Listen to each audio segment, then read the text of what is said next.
여러분, 살면서 누군가를 미워해 본 적 있으신가요? 아마 대부분 네 하고 답하실 겁니다. 저도 그렇습니다. 괜히 싫고, 괜히 밉고, 심지어는 아무 이유 없이 불편한 사람도 있죠. 그런데 이런 감정, 어떻게 표현해야 할까요? 마음속에 꾹꾹 담아두면 병이 되고, 그렇다고 감정적으로 터뜨리면 관계가 파탄나기 쉽상입니다.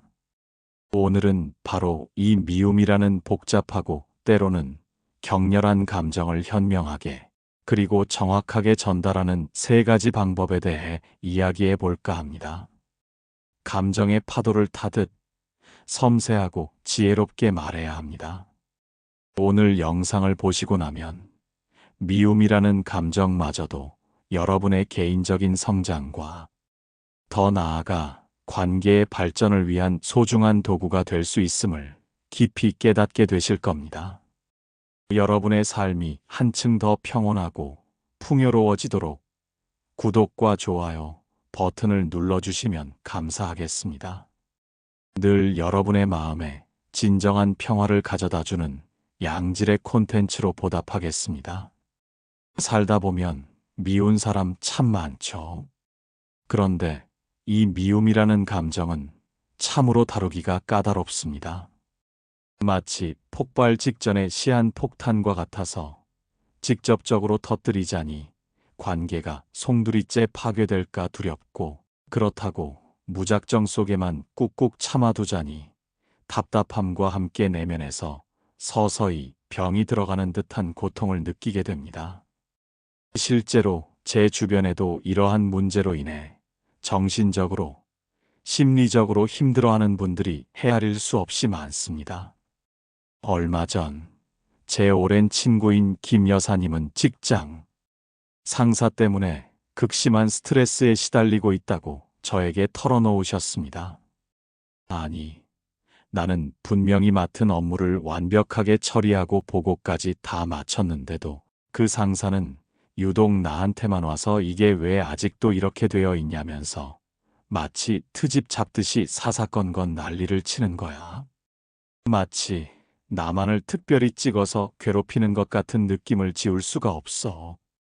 속에서는 분노가 부글부글 끓어오르는데 차마 직장 상사에게는 제대로 항의할 수도 없고 정말이지 미쳐버릴 것 같아. 매일 출근하는 게 지옥 같고 퇴근 후에도 계속 그 상사의 얼굴이 떠올라서 잠을 못 이룰 지경이야. 김 여사님처럼 미운 감정을 그저 속에만 꽁꽁 담아두면 결국 그 독은 자기 자신을 향하게 됩니다. 쇼펜하우어는 그의 철학적 통찰을 통해 이렇게 말했죠. 인생은 본질적으로 고통의 바다이며 이 고통의 근원은 우리의 맹목적인 의지가 충족되지 못하고 끊임없이 추구될 때 발생한다. 미움이라는 감정 역시 우리가 가진 어떤 욕망이 충족되지 못하거나 기대가 좌절되면서 발생하는 깊은 고통의 한 형태로 해석될 수 있습니다. 이처럼 뿌리 깊은 고통을 적절하게 해소하지 못하고 방치하게 되면 결국 그것은 우리 자신의 정신과 신체를 조금씩 갉아먹게 되는 결과를 초래하게 되는 거죠. 자, 그럼 어떻게 해야 김 여사님처럼 미움의 감정이 더 이상 골마 터지기 전에 그것을 건설적이고 현명한 방식으로 상대방에게 전달할 수 있을까요? 지금부터 그 정확한 전달법 중 첫 번째 핵심 단계를 자세히 알려드리겠습니다. 정확한 전달법. 첫 번째는 바로 나를 주어로 말하는 것입니다. 이 방법은 미움을 전달하는 데 있어 가장 기본적이면서도 혁신적인 접근 방식이라고 할 수 있습니다. 대화의 초점을 너 때문에라는 비난에서 벗어나 나는 하게 느껴진다라는 자신의 감정 상태를 표현하는 것으로 전환하는 거죠. 미움의 감정을 상대방에게 전달하려 할 때 우리가 가장 흔히 저지르는 실수는 상대방의 행동을 직접적으로 공격하거나 비난하는 말투를 사용하는 것입니다. 예를 들어 너는 왜 항상 그렇게 무책임하니? 내가 그렇게 행동했기 때문에 모든 일이 엉망이 된 거잖아. 같은 식으로 말이죠. 이러한 공격적인 언어는 상대방에게 즉각적인 방어 기제를 불러일으키게 됩니다. 상대방은 자신의 행동을 정당화하려 하거나 오히려 역공을 가할 수도 있습니다. 결국 진정한 대화는 시작조차 되지 못하고 상황은 싸움이나 불필요한 감정 소모로 번지기 십상입니다. 저의 오랜 지인인 박 선생은 얼마 전 후배 직원과의 심각한 갈등으로 인해 마음고생이 심했습니다. 박 선생은 후배 직원의 업무 처리가 지나치게 느리고 반복적인 실수가 잦아 팀 전체의 업무 효율성을 떨어뜨리고 있다고 판단했습니다.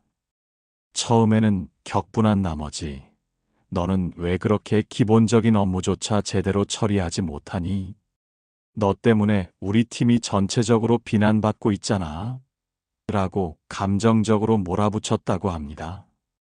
당연히 후배 직원은 격렬하게 반발했고 둘의 관계는 돌이킬 수 없을 정도로 악화되어 심지어 팀 분위기 전체가 냉랭해지는 결과를 초래했습니다.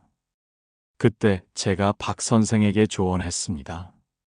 박 선생, 상대방을 비난하는 너 중심의 화법 대신 자신의 감정을 솔직하게 표현하는 나 중심의 화법으로 바꿔서 다시 한번 대화를 시도해 보세요. 훨씬 더 생산적인 결과가 나올 겁니다. 박 선생은 제 조언을 진지하게 받아들이고 용기를 내어 후배에게 다시 한번 대화를 요청했습니다. 이번에는 전혀 다른 방식으로 접근했죠. 나는 내가 업무를 제때 처리하지 못해서 우리 팀 전체의 중요한 업무 진행이 불필요하게 지연될 때마다 솔직히 팀의 목표 달성에 대한 불안감이 커지고 많이 답답함을 느껴. 그리고 내가 반복적으로 실수를 저지를 때마다 내가 너의 업무를 다시 확인하고 수정해야 하는 추가적인 과정이 생겨서 내 개인적인 업무 시간이 예상보다 훨씬 더 늘어나게 되어 육체적으로나 정신적으로 힘들다고 솔직히 말할게. 이렇게 자신의 감정을 솔직하고 담담하게 표현하자 놀랍게도 후배 직원의 태도가 180도 달라졌습니다. 후배는 박 선생의 솔직한 감정을 진심으로 이해하려 노력했고 자신의 부주의했던 업무 습관과 반복적인 문제점을 인정하며 앞으로 적극적으로 개선해 나가겠다고 약속했습니다. 철학자 니체가 그의 힘의 의지 개념을 통해 통찰했듯이 미움이라는 감정은 때로는 상대방에 대한 자신의 열등감이나 무력감을 은폐하려는 심리에서 비롯될 수도 있습니다. 상대방을 비난하고 깎아내림으로써 자신의 내면적 약점을 가리거나 일시적인 우월감을 느끼려는 시도일 수도 있다는 것이죠. 하지만 나를 주어로 말하는 것은 이러한 내면의 복잡한 감정의 근원을 나 자신에게로 돌림으로써 상대방에게 불필요하게 공격적인 태도로 비치지 않고도 나의 진솔한 감정과 어려움을 솔직하게 전달할 수 있게 합니다. 이는 불필요한 오해와 감정적인 충돌을 미연에 방지하고 문제 해결 자체에 더욱 집중할 수 있도록 돕는 매우 현명하고 생산적인 의사소통 방식입니다. 단순히 상대방을 비난하고 질책하는 것이 아니라 나의 내적인 감정을 명확하게 전달하는 것에 초점을 맞추는 거죠. 이것이 바로 미움의 감정을 건설적으로 전달하는 첫 번째이자 가장 중요한 지혜라고 할 수 있습니다. 이 방법을 숙달하는 것은 건강한 관계를 유지하는 데 필수적입니다. 두 번째, 구체적인 상황과 행동을 언급하라. 막연하게 너 싫어 혹은 내 모든 것이 다 마음에 안 들어라고 말하는 것은 상대방에게 아무런 유용한 정보나 개선의 여지를 제공하지 못합니다. 오히려 상대방을 혼란스럽게 만들거나 불필요한 반감만 불러일으킬 뿐입니다. 미움의 감정을 효과적으로 전달하기 위해서는 상대방의 어떤 구체적인 행동이나 특정 상황이 나에게 불쾌감을 주었는지 혹은 어떤 식으로 나를 힘들게 했는지를 명확하고 정확하게 짚어주어야 합니다. 그래야 상대방도 자신의 행동을 객관적으로 돌아보고 무엇을 어떻게 개선해야 할지 구체적인 방향을 설정할 수 있는 여지가 생깁니다. 제 지인 중에는 항상 약속 시간에 늦는 습관을 가진 친구가 있었습니다. 처음에는 저도 여느 사람들과 마찬가지로 야, 너는 도대체 왜 맨날 약속 시간에 이렇게 늦는 거니? 매번 기다리게 하는 게 습관이 됐어? 라고 불평을 토로했지만 친구는 늦을 수도 있지 뭘 그렇게 예민하게 구냐? 살다 보면 늦을 수도 있지 뭐라며 대수롭지 않게 넘기는 반응을 보였습니다. 제 마음 속에는 친구에 대한 미움과 서운함의 감정만 쌓여가고 있었죠.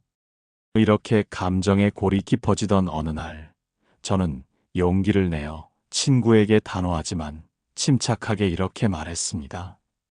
나는 네가 우리 약속 시간보다 항상 30분에서 1시간씩 늦게 올 때마다 나를 전혀 존중하지 않고 무시당하는 기분을 느껴. 그리고 그 시간만큼 나의 소중한 시간이 불필요하게 낭비된다고 느껴져서 정말 속상하고 화가 나. 한두 번이면 이해하겠지만 이게 반복되니 우리의 관계에 대한 신뢰마저 흔들리는 것 같아. 저는 친구의 약속 시간 상습적인 지연이라는 구체적인 행동과 그로 인해 제가 느끼는 무시당하는 기분, 시간, 낭비, 그리고 관계에 대한 신뢰 하락이라는 감정을 명확하게 연결시켜 전달한 것입니다. 친구는 그제서야 자신의 반복적인 행동이 저에게 얼마나 큰 심리적, 시간적 피해를 주었는지 구체적으로 깨달았습니다. 단순히 늦는 것이 아니라 그것이 상대방에게 주는 복합적인 감정들을 인지하게 된 것이죠. 그리고 그 이후로는 약속 시간을 철저히 지키려고 적극적으로 노력하게 되었습니다. 만약 제가 그저 너 늦는 거 싫어 혹은 너랑 약속 잡는 거 이제 실증나라고만 말했다면 친구는 아마도 저의 진정한 감정을 이해하지 못하고 계속해서 늦었을 겁니다. 철학자 한나 아렌트가 제기한 악의 평범성이라는 개념처럼 사람들은 종종 자신의 평범해 보이는 행동이 타인에게 미치는 파괴적인 영향을 제대로 인지하지 못할 때가 있습니다. 자신에게는 아무렇지 않은 일상적인 습관일지라도 그것이 타인에게는 깊은 상처나 심각한 불쾌감을 유발할 수 있다는 것이죠. 구체적인 상황을 언급하는 것은 상대방이 자신의 행동을 객관적인 시각으로 인식하고 그것이 타인에게 어떤 부정적인 영향을 미치는지 스스로 깨닫게 하는 중요한 인식의 전환 단계입니다. 감정적으로 폭발하거나 비난하는 것이 아니라 이성적이고 논리적으로 문제의 원인과 결과를 명확하게 짚어주는 것이죠. 이렇게 구체적으로 말하는 연습을 꾸준히 하는 것이 건강한 관계 유지에 필수적입니다. 세 번째, 원하는 바를 명확하게 제시하라. 미움이라는 감정을 상대방에게 표현하는 궁극적인 목적은 단순히 상대방을 비난하거나 상처 주는 것이 아닙니다. 오히려 그 감정을 통해 현재의 불편한 관계를 개선하고 더 나은 방향으로 함께 나아가기 위함입니다. 그러기 위해서는 상대방에게 무엇을 구체적으로 원하는지, 어떤 변화를 기대하는지 명확하고 구체적으로 전달해야 합니다. 그냥 내가 싫어라는 막연한 표현은 상대방에게 아무런 해결책도 제시하지 못하며 오히려 관계의 단절만 초래할 뿐입니다.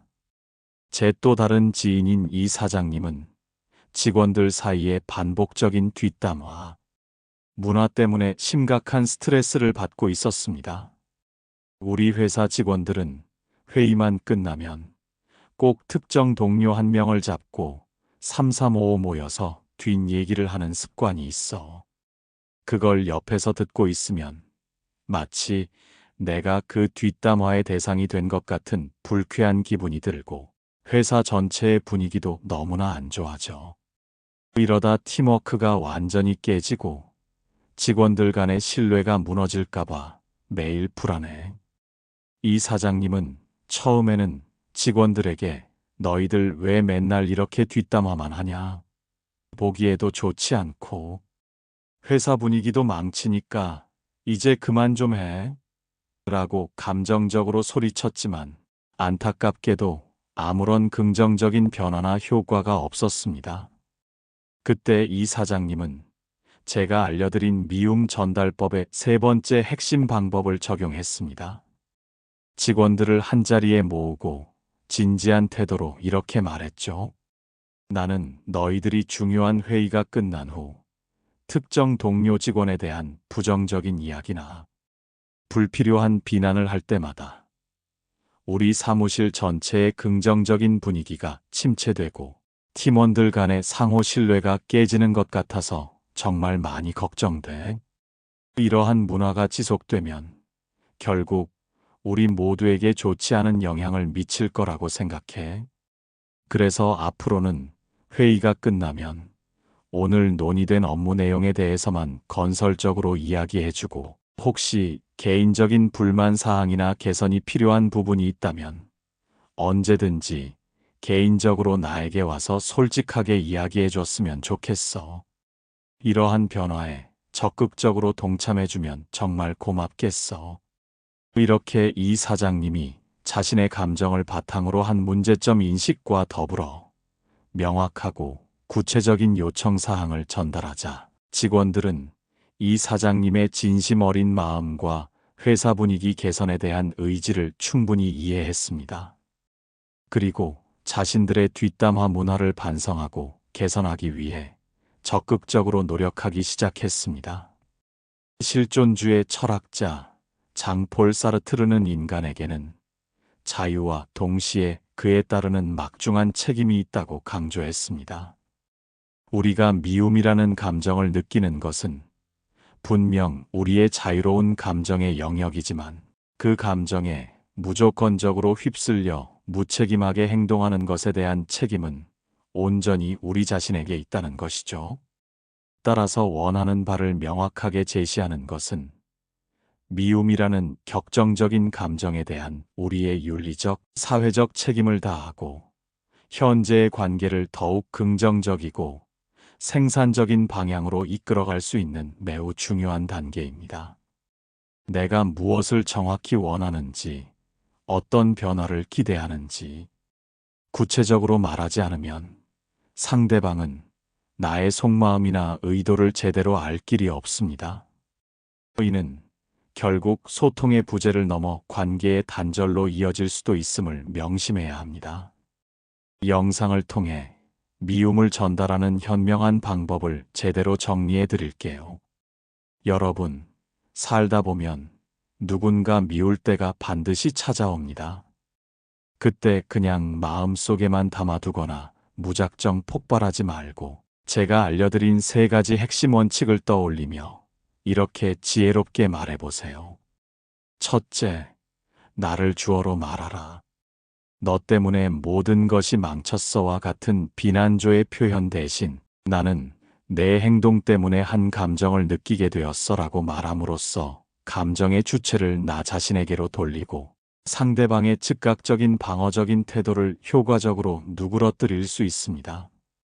이는 대화의 문을 열고 상대방이 여러분의 말을 경청하게 만드는 첫걸음입니다. 둘째, 구체적인 상황과 행동을 언급하라. 막연하고 추상적인 비난이나 불평 대신 상대방의 어떤 구체적인 행동이나 특정 상황이 여러분에게 어떤 부정적인 결과를 초래했는지 명확하게 설명하여 상대방이 자신의 행동을 객관적으로 인지하고 무엇을 어떻게 개선해야 할지 스스로 깨달을 수 있는 기회를 제공합니다. 이는 문제의 본질을 명확히 하고 건설적인 해결책을 모색하는 데 필수적입니다. 셋째, 원하는 바를 명확하게 제시하라. 단순히 불만을 표출하는 것에 그치지 않고 현재의 불편한 관계를 개선하고 미래에 더 나은 관계를 구축하기 위해 상대방에게 무엇을 구체적으로 기대하는지, 어떤 변화를 요청하는지 명확하고 간결하게 전달합니다. 이는 여러분의 의도를 분명히 하고 상대방이 앞으로 어떻게 행동해야 할지 명확한 가이드라인을 제공함으로써 불필요한 오해와 반복적인 갈등을 줄이는데 크게 기여할 것입니다. 이 세 가지 방법을 꾸준히 기억하고 실천하며 연습한다면 여러분의 마음속에 있는 미움이라는 복잡한 감정은 더 이상 단순한 부정적인 감정에 머무르지 않을 것입니다. 오히려 현재의 관계를 더욱 성숙하고 긍정적인 방향으로 개선하고 더 나아가 자기 자신을 더 깊이 이해하며 궁극적으로는 더욱 단단하고 지혜로운 인간으로 성장하는 소중한 발판이 될 것입니다. 때로는 미움이라는 감정이 우리가 처한 부당한 상황에 대한 정당한 저항 의식이 될 수도 있고 자신을 보호하려는 강력한 자기 방어 기제가 될 수도 있습니다. 중요한 것은 그 감정 자체의 존재의 유무가 아니라 그 감정을 우리가 어떻게 현명하게 다루고 건설적인 방향으로 활용하느냐 하는 것입니다. 여러분의 마음속에 자리한 미움이라는 감정, 이제는 주체적으로 그리고 지혜롭게 다뤄보세요. 이러한 노력을 통해 여러분의 삶은 더욱 단단해지고 주변 사람들과의 관계도 한층 더 깊어질 것입니다. 끝까지 시청해 주셔서 진심으로 감사드립니다. 오늘 영상을 시청하면서 여러분은 어떤 새로운 깨달음이나 생각이 드셨나요? 혹시 여러분만의 미움 전달 노하우나 경험이 있다면 주저하지 마시고 아래 댓글로 나눠주세요. 여러분의 솔직한 이야기가 지금 이 순간에도 비슷한 문제로 고민하고 있는 누군가에게는 큰 위로가 되고 때로는 삶을 변화시키는 중요한 깨달음이 될 수도 있습니다. 오늘도 귀한 시간을 내어 끝까지 시청해 주신 모든 분들께 다시 한번 깊은 감사를 드립니다. 철학의 울림이었습니다.